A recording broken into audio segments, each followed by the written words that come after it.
해가 서산으로 기울어가는 저녁 6시 반, 서울 성북구 도남동의 골목길은 퇴근길 사람들로 분주했습니다. 김영숙 씨는 무거운 장바구니를 든 채 천천히 걸었습니다. 62세의 그녀에게는 마트에서 집까지의 거리도 만만치 않았습니다. 오늘도 며느리와 손자를 위해 장을 봤습니다. 30년 전 이 동네로 시집와서 줄곧 이 길을 다녔습니다. 세월이 참 빨랐습니다. 아줌마 잠깐만요. 뒤에서 들려온 목소리에 영숙 씨가 돌아봤습니다. 20대 중반으로 보이는 청년 2명이 다가왔습니다. 후드티를 깊게 눌러쓴 모습이 수상했습니다. 직감적으로 좋지 않은 예감이 들었습니다. 가방 좀 빌려주세요. 급한 일이 있어서요. 한 청년이 손을 내밀었습니다. 다른 청년은 주변을 경계하고 있었습니다. 아니에요, 안 돼요. 영숙 씨가 가방을 품에 꽉 안으며 뒤로 물러났습니다. 심장이 빠르게 뛰었습니다. 아줌마 그냥 주면 다치지 않아요. 청년이 주머니에서 작은 칼을 꺼냈습니다. 칼날이 가로등 빛에 번쩍였습니다. 도와주세요. 영숙 씨가 목청을 높여 소리쳤습니다. 하지만 주변 사람들은 상황을 보고도 발걸음만 재촉했습니다. 두려움이 선량함을 앞섰습니다. 바로 그때 골목 모퉁이의 작은 분식집에서 한 남자가 고개를 내밀었습니다. 박정호 씨였습니다. 67세의 그는 30년째 이 동네에서 분식집을 운영해 왔습니다. 젊은 시절 공장에서 일하다 작은 사고로 다친 후 아내와 함께 이 작은 가게를 시작했습니다. 아내가 세상을 떠난 후에도 아들과 함께 이 자리를 지켜왔습니다. 야, 니들 뭐 하는 거야? 정호 씨가 큰 소리로 외쳤습니다. 왜소한 체구였지만 목소리만큼은 우렁찼습니다. 청년들이 놀라 돌아봤습니다. 할아버지 상관하지 마세요. 한 청년이 칼을 들어 보이며 협박했습니다. 아버지! 분식집에서 또 다른 남자가 뛰어나왔습니다. 박민수, 정호 씨의 36세 아들이었습니다. 회사에서 퇴근한 후 아버지 가게를 도우러 온 참이었습니다. 아버지가 위험에 처한 것을 보고 참을 수 없었습니다. 상황이 복잡해지자 청년들은 초조해했습니다. 계획에 없던 일이었습니다. 그 순간 한 청년이 영숙 씨에게 달려들며 가방을 잡아당겼습니다. 영숙 씨가 놓지 않으려 애쓰는 사이 날카로운 통증이 옆구리를 찔렀습니다. 아, 영숙 씨가 비명을 지르며 바닥에 주저앉았습니다. 하얀 블라우스에 붉은 얼룩이 번져갔습니다. 할머니! 정호 씨와 민수 씨가 동시에 외치며 달려갔습니다. 청년들은 가방을 빼앗아 도망쳤습니다.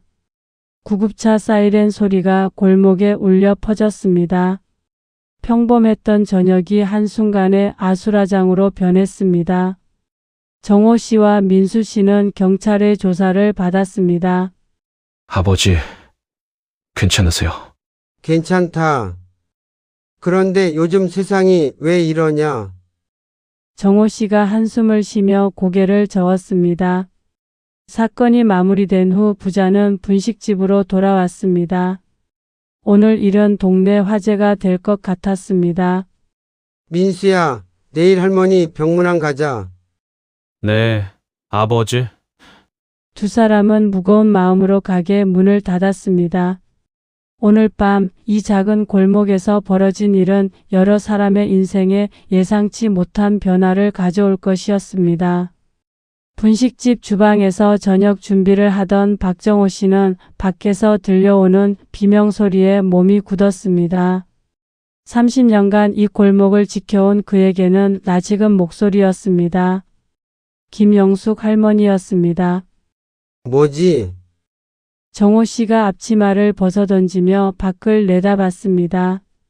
골목 한가운데서 벌어지는 광경이 눈에 들어왔습니다. 두 청년이 할머니를 위협하고 있었습니다. 하나는 칼을 들고 있었습니다. 이런. 무릎 통증 때문에 평소 걸음도 불편했던 정호 씨였습니다. 지난달 병원에서는 인공관절 수술을 권유받았을 정도였습니다. 하지만 지금은 그런 것이 문제가 아니었습니다. 민수야, 빨리 나와라. 정호 씨가 가게 안쪽을 향해 소리쳤습니다. 그리고는 망설임 없이 밖으로 뛰쳐나갔습니다. 무릎에 찌릿한 통증이 올라왔지만 개의치 않았습니다. 할아버지, 가만히 있어요. 칼을 든 청년이 정호 씨를 향해 소리쳤습니다. 예상치 못한 방해에 당황한 기색이 역력했습니다. 너희가 가만히 있어라. 정호 씨가 맞받아쳤습니다. 체구는 왜소했지만 목소리만큼은 당당했습니다. 아버지! 민수 씨가 가게에서 뛰어나왔습니다. 아버지가 위험한 상황에 처한 것을 보고 가만히 있을 수 없었습니다. 건장한 체격의 36세 남성이었지만 상대방이 흉기를 들고 있어 긴장했습니다. 할머니 놔드려! 민수 씨가 큰 소리로 외쳤습니다. 두 청년은 상황이 복잡해지자 더욱 초조해했습니다. 원래 계획은 간단했습니다. 노인 한 명을 상대로 빠르게 가방을 빼앗고 도망치는 것이었습니다. 그런데 예상치 못한 방해꾼들이 나타났습니다. 다가오지 마. 한 청년이 칼을 휘두르며 위협했습니다. 우리 원하는 게 있어. 가방만 주면 조용히 갈게. 다른 청년이 영숙 씨의 가방끈을 잡아당겼습니다. 안 돼요. 놔주세요. 영숙 씨가 필사적으로 가방을 움켜쥐었습니다. 그 안에는 한 달 생활비가 들어 있었습니다. 정호 씨와 민수 씨는 서로 눈을 마주쳤습니다. 무언의 대화가 오갔습니다. 아버지와 아들 30년을 함께 살아온 두 사람에게는 말이 필요 없었습니다. 하나, 둘, 정호 씨가 작게 중얼거렸습니다. 셋. 부자가 동시에 청년들을 향해 돌진했습니다. 이런 미친. 칼을 든 청년이 당황하며 뒤로 물러섰습니다. 하지만 갑작스러운 공격에 제대로 대응하지 못했습니다. 정호 씨는 한 청년의 팔을 붙잡았습니다. 무릎이 아팠지만 힘을 다해 붙들었습니다. 놓으라고. 청년이 몸부림치며 칼을 휘둘렀습니다. 칼날이 정호 씨의 옆구리를 스쳤습니다. 으악! 정호 씨가 비명을 지르며 비틀거렸습니다. 하지만 청년의 팔을 놓지 않았습니다. 아버지! 민수 씨가 다른 청년과 격투를 벌이다가 아버지의 비명을 들었습니다. 순간 정신이 아찔했습니다. 야, 이 자식들아! 민수 씨의 분노가 폭발했습니다. 상대방을 향해 몸을 던졌습니다. 으악! 청년이 놀라며 칼을 휘둘렀습니다. 칼끝이 민수 씨의 어깨를 깊게 찔렀습니다. 으아! 민수 씨가 어깨를 움켜쥐며 무릎을 꿇었습니다. 피가 흘러내렸습니다.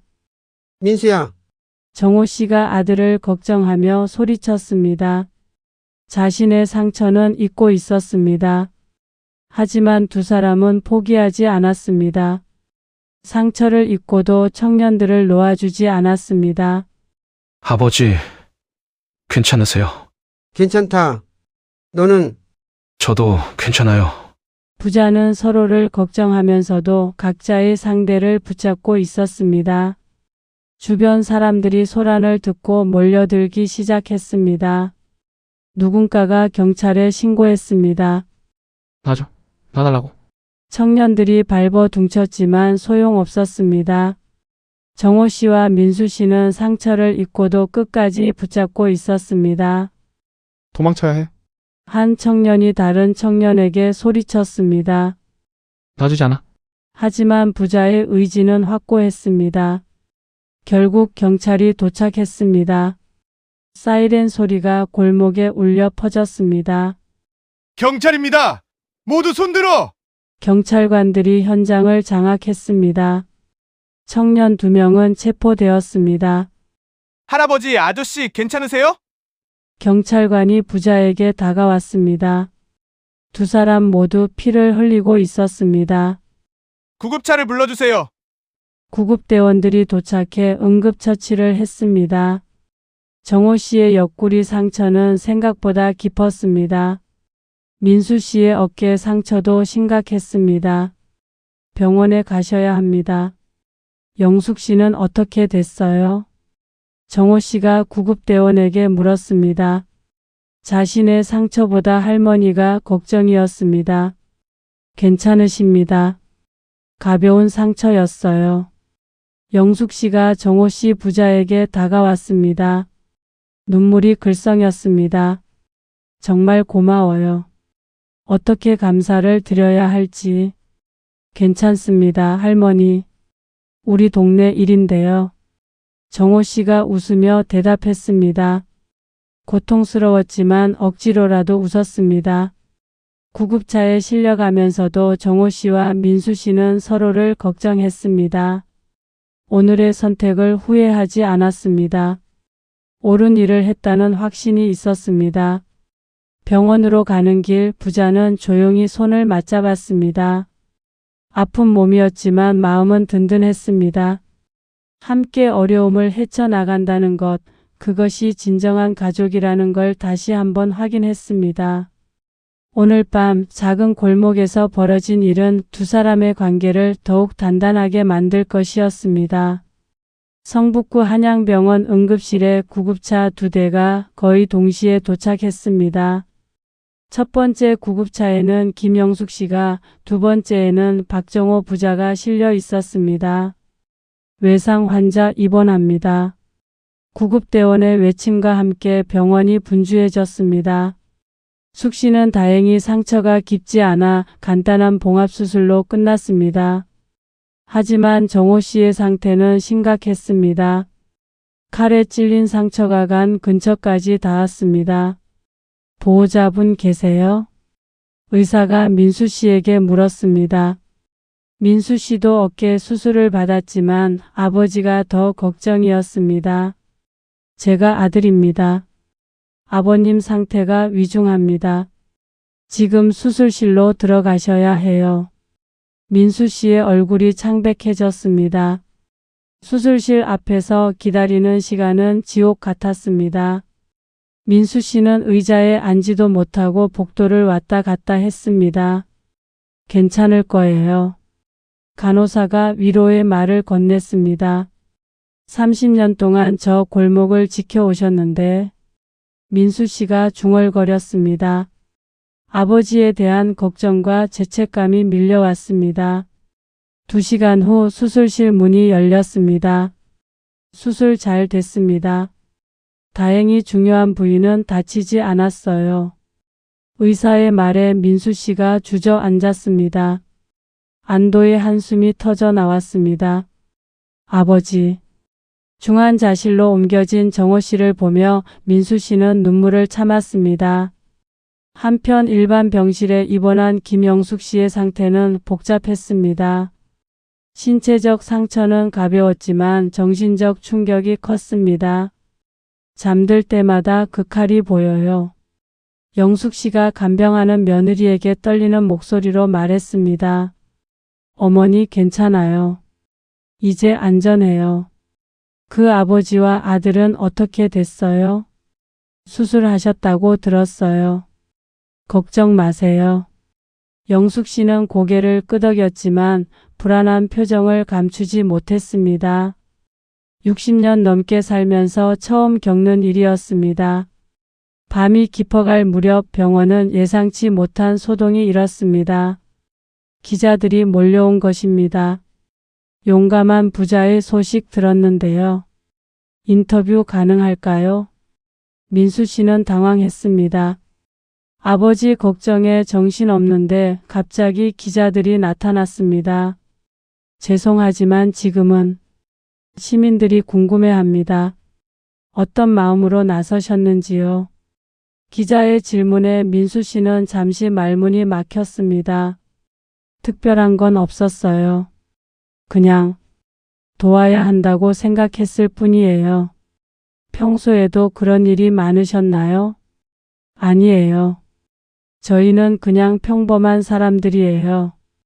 다음 날 아침 여러 언론 매체에서 사건을 보도했습니다. 용감한 부자 생면부지의 여성을 구하다. 67세 노인과 아들 흉기 든 강도와 맞서 중상. 30년 된 분식집 사장 일가의 용기. 병원에는 문의 전화가 빗발쳤습니다. 시민들의 관심이 뜨거웠습니다. 정호 씨가 마취에서 깨어난 것은 사흘째 되는 날이었습니다. 아버지. 민수 씨가 아버지의 손을 잡았습니다. 민수야. 할머니는? 정호 씨의 첫 마디였습니다. 자신의 상태보다 김영숙 씨가 걱정이었습니다. 괜찮으세요? 걱정 마세요. 다행이다. 정호 씨가 작게 미소 지었습니다. 여전히 많이 약해 보였습니다. 민수 씨는 복잡한 심정이었습니다. 언론의 관심은 부담스러웠고 아버지의 회복도 더뎠습니다. 가게는 문을 닫은 상태였습니다. 앞으로 어떻게 해야 할까? 민수 씨는 병실 창가에 서서 바깥을 내다봤습니다. 평범했던 일상이 하루아침에 바뀌었습니다. 며칠 후 김영숙 씨가 퇴원했습니다. 하지만 집에 돌아가는 발걸음이 무거웠습니다. 밖에 나가기가 무서워요. 영숙 씨가 며느리에게 털어놓았습니다. 시간이 지나면 괜찮아질 거예요. 하지만 영숙 씨의 불안은 쉽게 가시지 않았습니다. 밤마다 악몽에 시달렸습니다. 낮에도 혼자 있기 힘들어했습니다. 언론의 관심은 계속되었지만 정작 당사자들의 고민은 깊어만 갔습니다. 정호 씨의 회복은 더디고 영숙 씨의 정신적 상처는 깊었습니다. 민수 씨는 두 가지 모두를 걱정해야 했습니다. 이 모든 일이 잘못된 선택 때문일까? 민수 씨는 자문했습니다. 하지만 곧 고개를 저었습니다. 후회는 없었습니다. 다만 앞으로가 걱정이었습니다. 병원 복도에 석양이 들어왔습니다. 하루가 또 지나갔습니다. 내일은 어떤 하루가 될까? 이 위기를 어떻게 극복할 수 있을까? 답이 보이지 않았습니다. 사건이 언론에 보도된 지 사흘째 되는 날 성북구 도남동 골목에 변화가 일어났습니다. 문을 닫은 분식집 앞에 하나둘 물건들이 놓이기 시작했습니다. 처음에는 작은 꽃다발이었습니다. 동네 할머니가 조용히 두고 간 것이었습니다. 그 다음에는 손편지가 나타났습니다. 고맙습니다. 우리 동네의 영웅들께. 편지는 초등학생의 삐뚤삐뚤한 글씨였습니다. 그 아래로 작은 그림도 그려져 있었습니다. 하루가 지나자 분식집 앞은 작은 추모비처럼 변했습니다. 꽃과 편지, 과자와 음료수까지 쌓여갔습니다. 아저씨들 덕분에 우리 동네가 더 안전해진 것 같아요. 빨리 회복하시고 가게 문 여세요. 정말 존경합니다. 편지들의 내용은 비슷했습니다. 감사와 걱정 그리고 빠른 회복을 바라는 마음들이었습니다. 병원에서 이 소식을 전해 들은 민수 씨는 놀랐습니다. 아버지, 우리 가게 앞에 사람들이 꽃이랑 편지를 가져다 놓았대요. 그래? 정호 씨가 작게 미소 지었습니다. 아직 많이 약해 보였지만 기분은 좋아 보였습니다. 고마운 일이네. 저도 그렇게 생각해요. 며칠 후 더 놀라운 일이 일어났습니다. 온라인 커뮤니티에서 모금 운동이 시작된 것입니다. 용감한 분식집 부자와 할머니를 도웁시다. 시작은 작았습니다. 한 네티즌이 올린 글에 몇 명이 댓글을 달았습니다. 그런데 하루 만에 수백 명이 참여했습니다. 의료비라도 도와드리고 싶어요. 이런 분들이 있어서 세상이 따뜻합니다. 작은 돈이지만 마음입니다. 모금액은 생각보다 빠르게 늘어났습니다. 1,000원, 10,000원씩 작은 돈이었지만 많은 사람의 마음이 모였습니다. 일주일 후 온라인 모금을 주최한 시민단체에서 병원을 찾았습니다. 총 모금액이 800만 원입니다. 대표가 민수 씨에게 말했습니다. 이렇게 많이요? 민수 씨가 놀랐습니다. 예상하지 못한 일이었습니다. 시민들의 정성입니다. 의료비와 생활비로 사용하시라고 하셨어요. 정말 감사합니다. 민수 씨는 고개를 숙였습니다. 눈가가 뜨거워졌습니다. 그리고 김영숙 할머니께도 별도로 200만 원을 전달 드릴 예정입니다. 할머니도요? 네, 같이 피해를 당하셨으니까요. 김영숙 씨도 모금 소식을 듣고 놀랐습니다. 나 같은 할머니한테까지. 어머니 좋은 일이에요. 고마운 사람들이 이렇게 많구나. 영숙 씨의 표정이 조금씩 밝아졌습니다. 시민단체에서는 추가로 제안을 했습니다. 혹시 인터뷰 가능하신가요? 많은 분들이 궁금해 하시거든요. 민수 씨는 고민했습니다. 아버지 상태도 걱정이고 원래 말하는 것을 좋아하지 않았습니다. 간단한 인터뷰면 괜찮을 것 같은데? 정호 씨가 아들을 격려했습니다. 고마움을 표현하는 것도 좋지 않을까? 며칠 후 민수 씨는 병원에서 간단한 인터뷰를 했습니다. 그때 상황에서 어떤 생각이셨나요? 기자가 물었습니다. 생각할 시간이 없었어요.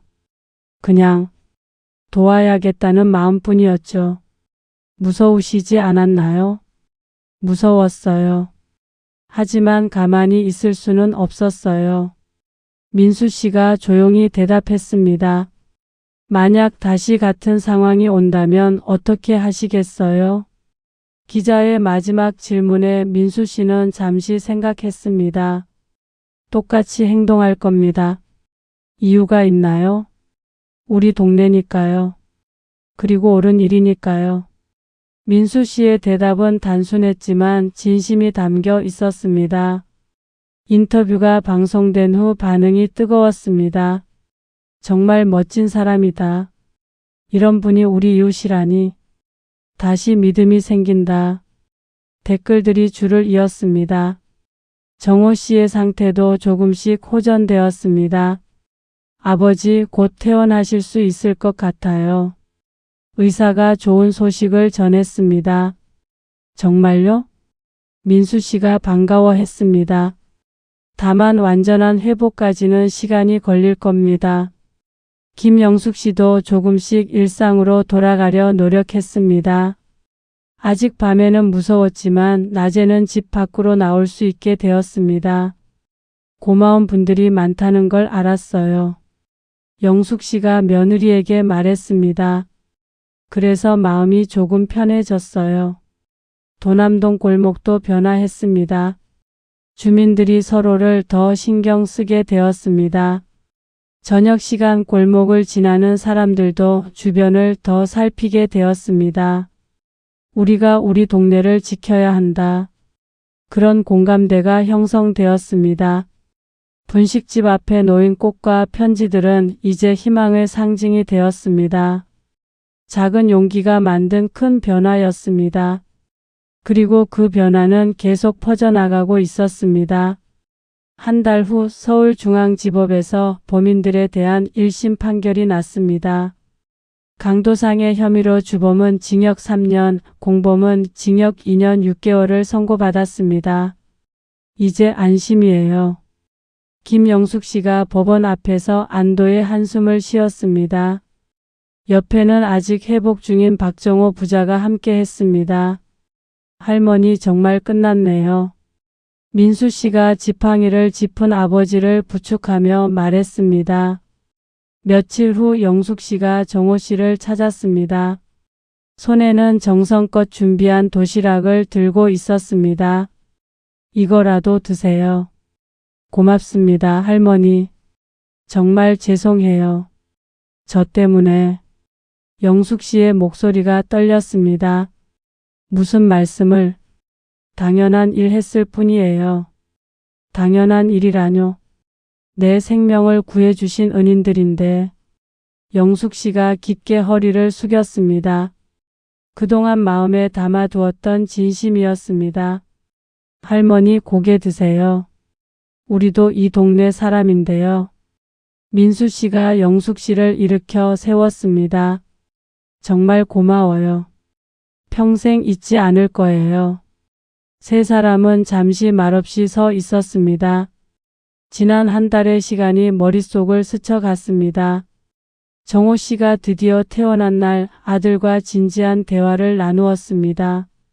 아버지, 집에서 좀 더 쉬세요. 아니다. 가게 문을 열어야지. 아직 몸이 괜찮다. 사람들이 기다리고 있어. 분식집 앞에는 여전히 꽃과 편지들이 놓여 있었습니다. 한 달이 지났지만 사람들의 마음은 변하지 않았습니다. 재개장 준비는 조용히 이루어졌습니다. 오랫동안 사용하지 않았던 주방을 정리하고 새로운 재료를 준비했습니다. 아버지, 무리하지 마세요. 알겠다. 정호 씨는 예전보다 느렸지만 30년간 익힌 솜씨로 차근차근 준비했습니다. 재개장 날 예상보다 많은 사람들이 찾아왔습니다. 동네 주민들은 물론 멀리서 온 사람들도 있었습니다. 드디어 열었네요. 떡볶이 하나 주세요. 주문이 줄을 이었습니다. 부자는 바쁘지만 행복했습니다. 점심시간에 김영숙 씨가 나타났습니다. 할머니, 잘 되고 있네요. 영숙 씨가 주위를 둘러보며 흐뭇해했습니다. 덕분입니다. 고마운 건 저예요. 두 사람이 서로를 걱정하는 모습이 따뜻했습니다. 저녁이 되어 가게가 조용해지자 부자는 하루를 정리했습니다. 힘들지 않으세요? 괜찮다. 오히려 기분이 좋아. 정호 씨가 창밖 골목을 바라봤습니다. 평범한 풍경이었지만 예전과는 달랐습니다. 민수야, 우리가 잘한 거 같지? 네, 잘하셨어요. 후회 없어? 없어요. 전혀요. 부자는 서로를 바라보며 웃었습니다. 지난 시간의 고생이 모두 보람으로 바뀌었습니다. 며칠 후 동네 커뮤니티 센터에서 작은 행사가 열렸습니다. 안전한 동네 만들기가 주제였습니다. 용기 있는 행동이 우리 모두에게 힘이 되었습니다. 센터장의 말에 박수가 터져 나왔습니다. 행사 후 집으로 가는 길에서 민수 씨가 말했습니다. 아버지, 사람들이 달라진 것 같아요. 어떻게? 서로를 더 신경 쓰는 것 같아요. 그래, 나도 그렇게 느껴. 골목 끝에서 김영숙 씨가 손을 흔들었습니다. 이제는 밤에도 혼자 나올 수 있게 되었습니다. 할머니, 세 사람이 함께 인사를 나누었습니다. 평범한 대화 속에 깊은 유대감이 흘렀습니다. 그날 밤 정호 씨는 오랜만에 편안한 잠을 잤습니다. 몸은 아직 완전하지 않았지만 마음은 평온했습니다. 다음날 아침 분식집 문을 열며 정호 씨는 생각했습니다. 어려움 속에서도 사람들은 서로를 지켜준다는 것을, 작은 용기가 큰 변화를 만든다는 것을, 그리고 그런 연대가 우리 사회를 지켜나간다는 것을. 평범한 아침이 시작되었습니다. 하지만 그 평범함 속에는 더 깊은 의미가 담겨 있었습니다. 서로를 믿고 지키려는 마음들이 만들어낸 따뜻한 일상이었습니다. 골목에서 들려오는 아이들의 웃음소리가 유난히 밝게 울려 퍼졌습니다.